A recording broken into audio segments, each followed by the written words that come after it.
بسم اللہ الرحمن الرحیم۔ یہ واصف صاحب ہیں، پوچھ رہے ہیں، یہ پوچھتے ہیں کہ ایک جگہ پڑھا کہیں پر صبر اختیاری اور صبر اضطراری، اس کی تھوڑی سی اگر ڈیفینیشن ہو جائے کہ کس کو ہم صبر اختیاری کہیں، کس کو صبر اضطراری کہیں تو تھوڑا سا اچھا ہوگا۔ اور آگے انہوں نے وضاحت کی ہے کہ سورہ یوسف کے اندر اس طرح کی چیز ہم نے پڑھی ہے۔ سورہ یوسف میں فصبر جمیل، حضرت یعقوب علیہ السلام نے ایک موقع پر جب یوسف علیہ السلام کے بھائیوں نے یوسف علیہ السلام کو کنویں میں ڈالا اور آ کر کے ایک بہانہ بنا کر کے کچھ باتیں کہیں، اس وقت یعقوب علیہ السلام نے فصبر جمیل یہ کہا تھا کہ بس میں اللہ کے لیے صبر کرتا ہوں۔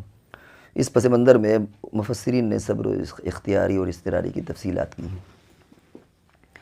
خلاصہ اس کا یہ ہے کہ صبر اختیاری تو یہ ہوتا ہے کہ جہاں آدمی رد عمل پر قادر ہو لیکن اس کے باوجود اللہ کے لیے وہ ضبط کرے، صبر کرے۔ اور صبر اضطراری اس کو کہتے ہیں کہ جہاں اسے صبر کے بغیر چارہ ہی نہ ہو، مجبوری اس کو صبر کرنا ہو۔ دونوں کے درجات میں بھی زمین آسمان کا فرق ہے، کیوں ایک جگہ پر بندے کو اختیار بدلے گا اور ایک جگہ پر بندے کو اختیار ہی نہیں۔ تو ظاہر ہے کہ اصل کمال یہ ہے کہ بندہ کو اختیار ہوتے ہوئے اپنے آپ کو سرنڈر کر دے، اپنے آپ صبر کا معاملہ کرے۔ مثال کے طور پر کسی آدمی کو جیل میں ڈال دیا گیا، حکومت نے ڈال دیا، وہ تو مجبور ہے بیچارہ، کیا کر سکتا ہے، حکومت سے پنگا تو لے نہیں سکتا، غلط اگر اس کے ساتھ یہ معاملہ ہو گیا۔ اسی طرح کسی دبنگ آدمی نے اس کو کچھ کہہ دیا تو اب صبر کے علاوہ کوئی چارہ ہی نہیں ہے، وہاں تو صبر کرنا ہی کرنا۔ تو اجر اس پر بھی ہے لیکن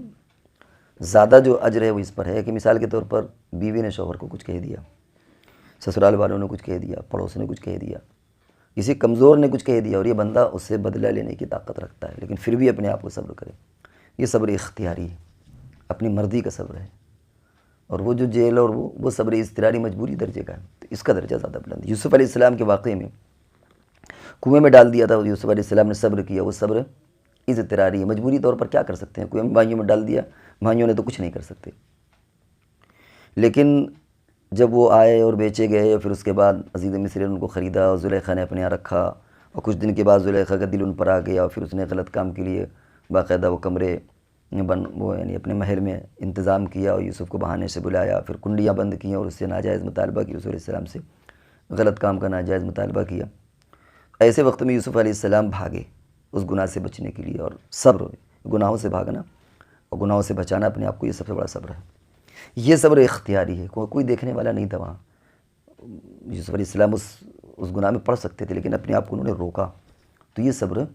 اختیاری، اس کا درجہ اللہ کے یہاں بہت بلند ہے۔ اور مفسرین نے تو یہاں تک لکھا ہے کہ اسی صبر اختیاری کے عوض میں اللہ تعالیٰ ان کو بادشاہ مصر کے بادشاہ بنے، وزیر خزانہ بنے۔ تو صبر کا جو مقام ہے وہ جہاں پر بندے کو اختیار ہوتا ہے وہاں بندہ صبر کرے تو یہ اللہ کے یہاں اس کا اجر بہت زیادہ ہوتا ہے،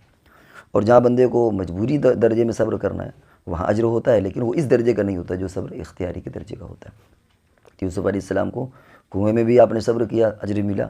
لیکن لیکن وہ مجبوری میں تھا صبر، لیکن یہ جو زلیخا نے بلایا اور وہ غلط بات پیش کی اور پھر اپنے آپ کو انہوں نے بچایا، کنٹرول کیا، وہاں سے بھاگے، یہ جو صبر کیا آپ نے،